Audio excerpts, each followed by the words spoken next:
उपस्थित होते। पहलगाम हल्ल्याबाबत राजदूतांना माहिती दिली। इस्रायलचे पंतप्रधान नेतन्याहू यांचा पंतप्रधान मोदींना फोन। नेतन्याहूंकडून पहलगाममध्ये झालेल्या दहशतवादी हल्ल्याचा निषेध व्यक्त। इटलीच्या पंतप्रधान जॉर्जिया मेलोनी यांचा नरेंद्र मोदींना फोन। पहलगाम दहशतवादी हल्ल्याचा केला निषेध। दहशतवाद्यांविरोधातील लढाईत इटली भारताच्या पाठीशी असल्याची ग्वाही। भारताचे लष्कर प्रमुख उपेंद्र द्विवेदी आज पहलगामला भेट देण्याची शक्यता। दहशतवाद्यांच्या हल्ल्यानंतर लष्कराच्या हालचालींना वेग। पाकिस्तानकडून भारतासोबत व्यापार बंद। पाक सरकारच्या बैठकीत निर्णय। हवाई क्षेत्र बंद करण्याचा देखील पाकचा निर्णय।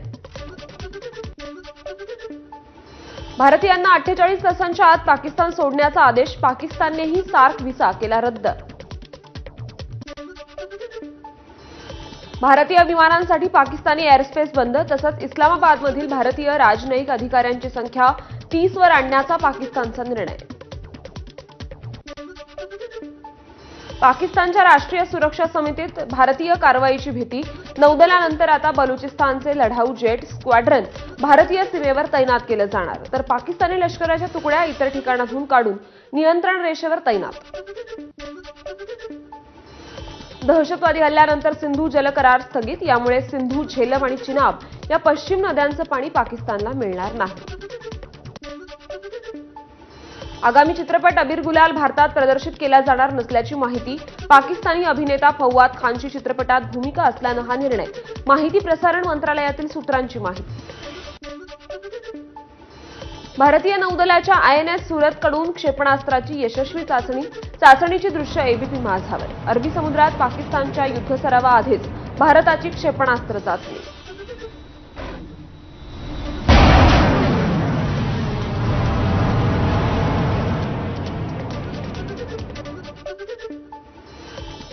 पहलगामच्या दहशतवादी हल्ल्यानंतर भारतीय नौसेना ॲक्शन मोडवर। INS विक्रांतवर MiG-29 फायटर जेट आणि अटॅक हेलिकॉप्टर सज्ज। भारताला घाबरून ग्वादर बंदराजवळ पाकिस्तानकडून मिसाईल फायरिंग ड्रिल। पहलगाम हल्ल्यातील 5 हल्लेखोरांची ओळख पटली। यात 3 पाकिस्तानी नागरिक तर जम्मू काश्मीरमधील 2 रहिवाशांचा समावेश। आसिफ फौजी, सुलेमान शाह आणि अबू तल्ला पाकिस्तानी नागरिक, तर आदिल गुरी आणि एहसान यांची ओळख पटली। कुख्यात दहशतवादी नेता हाफिज सईदचा एक जुना व्हिडिओ व्हायरल।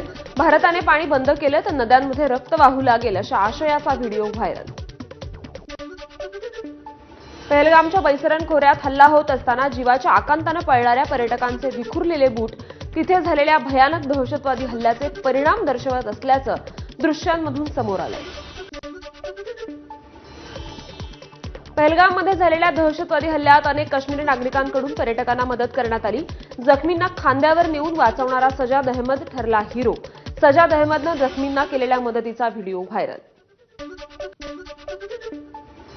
पहलगाममधील दहशतवादी हल्ल्यानंतर दिल्लीतील पाकिस्तान उच्च आयुक्तालयातील एका कर्मचाऱ्याचा केक घेऊन जातानाचा व्हिडिओ व्हायरल। मात्र प्रश्न विचारता कर्मचाऱ्यांनी प्रतिक्रिया देणं टाळलं। आतापर्यंत काश्मीरमध्ये अडकलेले 500 पर्यटक महाराष्ट्रात परतले। सरकारची 2 विमानं 184 प्रवाशांना घेऊन मुंबईत पोहोचली। 232 प्रवाशांसाठी आज आणखी एक विशेष विमान।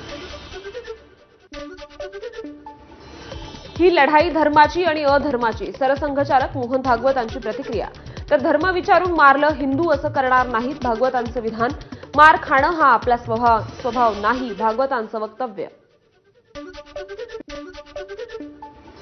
भारताकडून पाकिस्तानला सिंधू करार स्थगित केल्याबद्दल अधिकृत सूचना।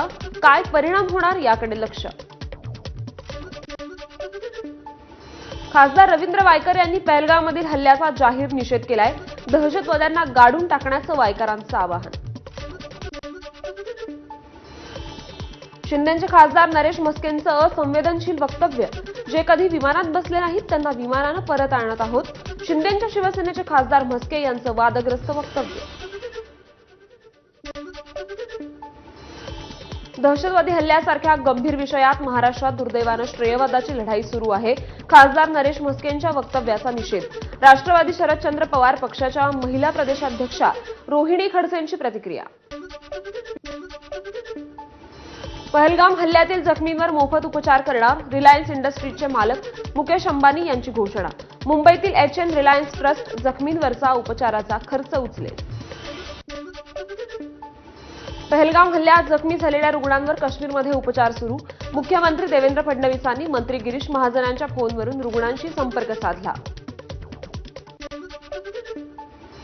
जम्मू काश्मीरच्या अडकलेल्या पर्यटकांनी साधला अजित पवारांशी संवाद. व्हिडिओ कॉलद्वारे पर्यटकांनी अजित पवार आणि राज्य सरकारचे आभार मानले.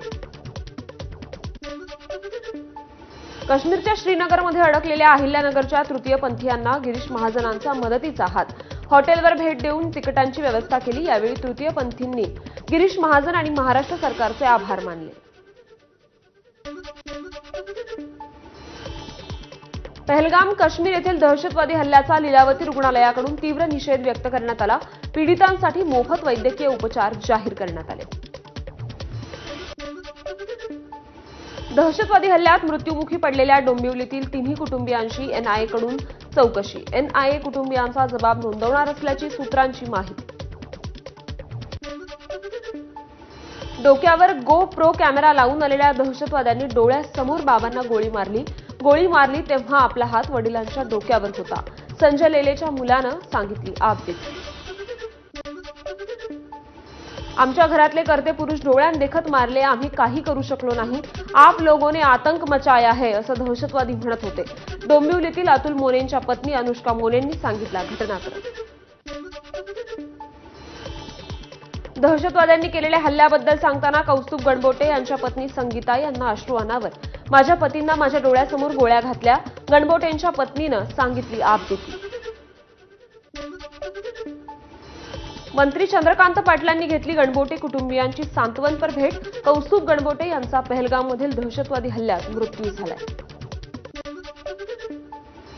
दहशतवादी हल्ल्यात पुण्यातील संतोष जगदाळे मृत्युमुखी. यावेळी जगदाळे कुटुंबियांचं भाजपचे कार्याध्यक्ष रवींद्र चव्हाणांनी सांत्वन केलं. पर्यटन बंद करणं हा दहशतवाद्यांचा डाव. पर्यटन बंद झालं तर स्थानिक तरुण दहशतवादाकडे वळतील. त्यामुळे जास्तीत जास्त लोकांनी काश्मीरला जाऊन दहशतवादाला पर्यटनानं उत्तर दिलं पाहिजे. मनसे नेते संदीप देशपांडे यांचं वक्तव्य. उरी, पठाणकोट, पुलवामा दहशतवादी हल्ले झाले तेव्हाच धडा शिकवला असता तर आज ही वेळ आली नसती. सुषमा अंधारेंची एक पोस्ट. आधी पाकव्याप्त काश्मीर ताब्यात घ्या, अंधारेंची मागणी. अतिरेक्यांच्या विरोधात कडक कारवाई व्हावी तसंच भविष्यात असा प्रकार होणार नाही याची केंद्र आणि राज्य सरकार दक्षता घेणार. दत्तात्रय भरणे यांचं आश्वासन. दहशतवाद्यांनी ज्या प्रकारे निष्पाप पर्यटकांवर कोणतंही कारण नसताना हल्ला केला ते अत्यंत दुःखद. पहलगाम दहशतवादी हल्ल्याबद्दल वकील उज्ज्वल निकम यांची प्रतिक्रिया. दहशतवादी हल्ला हा मुस्लिमांच्या विकासासाठी मोठा धक्का. काश्मीरमधील मुस्लिम या हल्ल्याचा निषेध करण्यासाठी रस्त्यावर उतरण्याची ही पहिलीच वेळ. अल्पसंख्याक आयोगाचे अध्यक्ष प्यारे खान यांचं विधान. पंजाबच्या फिरोजपूरमध्ये BSF जवान सुकून पाकिस्तानात गेला. पाक रेंजर्सने त्याला ताब्यात घेतलं. ध्वज बैठकीनंतर जवानाची सुटका करण्याची मागणी. पहलगाम हल्ल्याच्या पार्श्वभूमीवर मुंबई आणि आजूबाजूच्या परिसरातील समुद्र किनाऱ्यांवर अलर्ट.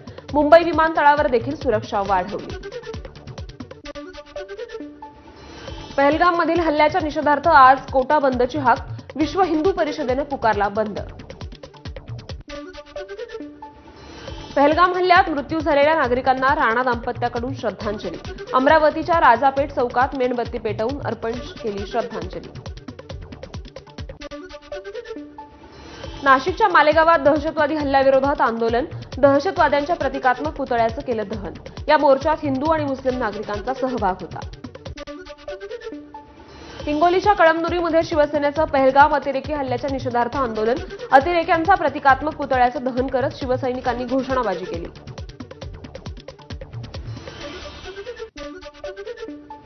परभणीत सकल हिंदू समाजाचा विराट मोर्चा. पहलगाममधील हल्ल्याचा सर्व स्तरातून निषेध होतोय. हल्लेखोरांवर जशास तशी कारवाई करण्याची आंदोलकांची मागणी.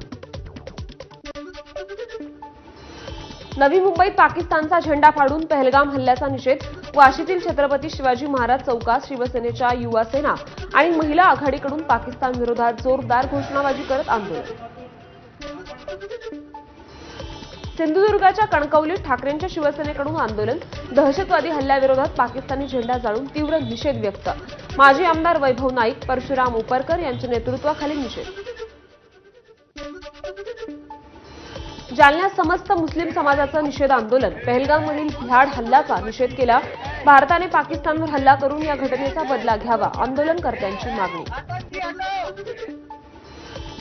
नाशिकमध्ये शरदचंद्र पवार पक्षाचा कॅन्डल मार्च, पहलगाममध्ये पर्यटकांवर झालेल्या भ्याड हल्ल्याचा केला निषेध. मुंबईतील जोगेश्वरी पूर्व रेल्वे स्टेशन बाहेर ठाकरेंच्या शिवसेनेचं आंदोलन, पहलगाममधील दहशतवादी हल्ल्याचा केला निषेध. गोळ्या घालून दहशतवाद्यांची हत्या करा, आंदोलनकर्त्यांची मागणी. मुंबई दहशतवादी हल्ल्याचा मास्टरमाइंड तहव्वूर राणाला कोर्टाचा दणका, कुटुंबियांशी संवाद साधण्यासाठी केलेला अर्ज पटियाला हाऊस कोर्टानं फेटाळलाय. NIAने केला होता अर्जाचा विरोध. वीर सावरकरांच्या अपमानाप्रकरणी राहुल गांधींची सर्वोच्च न्यायालयात धाव, लखनौ न्यायालयाचे समन्स रद्द करण्याबाबत आज सुनावणी. मुंबई भाजपच्या संघटनात्मक बैठकांना सुरुवात, मुंबईतल्या भाजपच्या 6 जिल्ह्यांचा आज आढावा घेतला जाईल. भाजपचे जिल्हाध्यक्ष बदलले जाणार आहेत. आतंकवाद्यांची भाषा समजण्यासाठी हिंदीच नाही तर राज्यात उर्दू सुद्धा शिकवली गेली पाहिजे, आमदार संजय गायकवाड यांचा अजब तर्क. बुलढाण्यातील केस आणि नखगळती भागाचा दौरा आटोपून केंद्राचं आकस्मिक चिकित्सा राहत पथक रवाना, लवकरच केंद्र आणि राज्य सरकारला देणार अहवाल. मुंबईतील 250 किलोमीटर नाल्यांची सफाई आणि गाळ काढण्याचं काम सुरू आहे. महानगरपालिका आयुक्त भूषण गगराणींकडून कामाची पाहणी. ठाणे महापालिका क्षेत्रातील रस्ते दुरुस्तीची सर्व कामं 20 मे पर्यंत पूर्ण करा, आयुक्त सौरभ राव यांचे निर्देश. घोडबंदर रोडवर सुरू असलेल्या सर्व कामांची राव यांनी पाहणी केली. एसटीच्या उत्पन्नाचा आलेख ऐन उन्हाळी हंगामात घसरलेलाच. 1 ते 23 एप्रिल दरम्यान उद्दिष्टेप्रमाणे दिवसाला 3 ते 4 लाखांनी उत्पन्नात घट झाली आहे, तर प्रवासी संख्या देखील गेल्या वर्षीच्या तुलनेत 1.5 लाखानं कमी.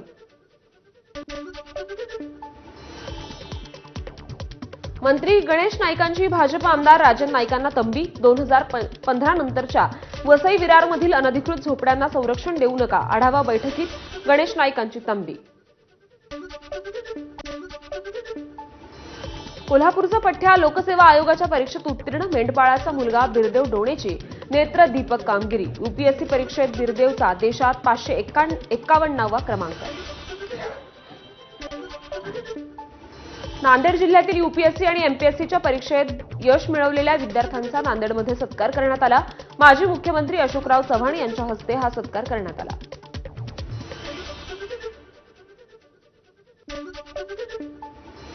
महाराष्ट्र राज्य मराठी चित्रपट पुरस्कार सोहळा रद्द, तर लता मंगेशकर पुरस्कार, व्ही शांताराम आणि राज कपूर जीवनगौरव पुरस्कार देखील पुढे ढकलण्यात आलेत. दहशतवादी हल्ल्याच्या पार्श्वभूमीवर हे पुरस्कार सोहळे रद्द, सूत्रांची माहिती. पहलगाम येथील घटनेचे गांभीर्य लक्षात घेत भारतरत्न पंडित भीमसेन जोशी शास्त्रीय संगीत महोत्सव पुढे ढकलला. रवींद्र नाट्य मंदिर येथे 25 ते 27 एप्रिल दरम्यान हा महोत्सव होणार होता. महात्मा फुले चित्रपटाला 21 मार्चला सेन्सॉर बोर्डाकडून प्रमाणपत्र, विश्वसनीय सूत्रांची माहिती. त्यामुळे चित्रपटाच्या प्रसिद्धीआधी वाद निर्माण करण्याचा प्रयत्न करण्यात आला का, असा प्रश्न उपस्थित. यवतमाळमध्ये तालुका कृषी अधिकाऱ्यांविरोधात जिल्हाभरात कृषी सहाय्यक आक्रमक, कृषी अधिकारी अन्यायकारक आणि मनमानी कारभार करत असल्याचा आरोप, तर जिल्हा कृषी अधीक्षक कार्यालयात 3 दिवसांपासून धरणे आंदोलन सुरू. राज्यस्तरीय राजीव गांधी कृषीरत्न पुरस्कार वितरण सोहळा 21 मे ते 27 मे पर्यंत वितरित केला जाणार. शेतकरी सन्मान पुरस्कार प्राप्त शेतकऱ्यांच्या बांधावर जाऊन राज्यातील 24 शेतकऱ्यांना हा पुरस्कार देण्यात येईल. मस्ताजोग ग्रामपंचायतीला मिळालेला संत गाडगेबाबा ग्राम स्वच्छता अभियानाचा पुरस्कार ग्रामसेवक आणि उपसरपंच स्वीकारणार, धनंजय देशमुख यांची माहिती. अहिल्यानगरच्या कर्जतनगर पंचायत नगराध्यक्ष पदासाठी 2 मेला विशेष सभा. राष्ट्रवादी शरद पवार पक्षाच्या नगराध्यक्षा उषा राऊत यांच्या विरोधात अविश्वास प्रस्ताव दाखल झाल्यानंतर राऊत यांनी या पदाचा राजीनामा दिला होता. किरीट सोमय्या यांना धमकी देणाऱ्या युसुफ अन्सारीला अटक करण्यात आली. अनधिकृत मशिदी आणि बेकायदेशीर भोंगे लाऊडस्पीकर विरोधात कारवाईची मागणी केल्यानं युसुफनं सोमय्या यांना धमकी दिली होती. अलिबागच्या रेवदंडामधील खासगी कंपनीत परप्रांतीय सुपरवायझरकडून स्थानिक सुरक्षा रक्षकांना कामावरून काढण्यात आलं. स्थानिक असल्याचा राग धरून ही कारवाई करण्यात आली. मनसेचे अलिबाग तालुका अध्यक्ष सिद्धेश म्हात्रेंनी मनसे स्टाईलनं स्थानिकांना नोकरी पुन्हा मिळवून दिली. गोंदियाच्या देवरी तालुक्यातील मुल्ला येथील महावितरण कार्यालयावर शेतकऱ्यांचं मशाल आंदोलन. कृषी पंपांना सुरळीत विद्युत पुरवठा मिळत नसल्यानं शेतकऱ्यांमध्ये आक्रोश. उबर चालकांचे डमी आयडी असल्याचं उघड. प्रवाशांच्या सुरक्षेला धोका. याविरोधात मनसेचं कुर्ला फिनिक्स मॉलमधील उबर ऑफिसमध्ये आंदोलन. कारवाई होईपर्यंत उबर सेवा बंद करा, मनसेची मागणी. सोलापुरातील डॉक्टर शिरीष वळसंकर आत्महत्या प्रकरणी चौकशीसाठी आरोपी मनीषा मानेला वळसंकर यांच्या हॉस्पिटलमध्ये आणलं. घटनेमुळे आरोपी मनीषा माने विरोधात हॉस्पिटलमधील कर्मचाऱ्यांकडून रोष व्यक्त. अहिल्यानगर शहरात अल्पवयीन मुलावर लैंगिक अत्याचार करून मारहाण केल्याची धक्कादायक घटना घडली. रावण ग्रुपच्या 6 आरोपींना कोतवाली पोलिसांनी अटक केली आहे, तर सर्व आरोपींची धिंड काढण्यात आली. जळगावात जुन्या वादातून महेंद्र सपकाळे तरुणावर 5 ते 6 जणांकडून गोळीबारात तरुण गंभीर जखमी.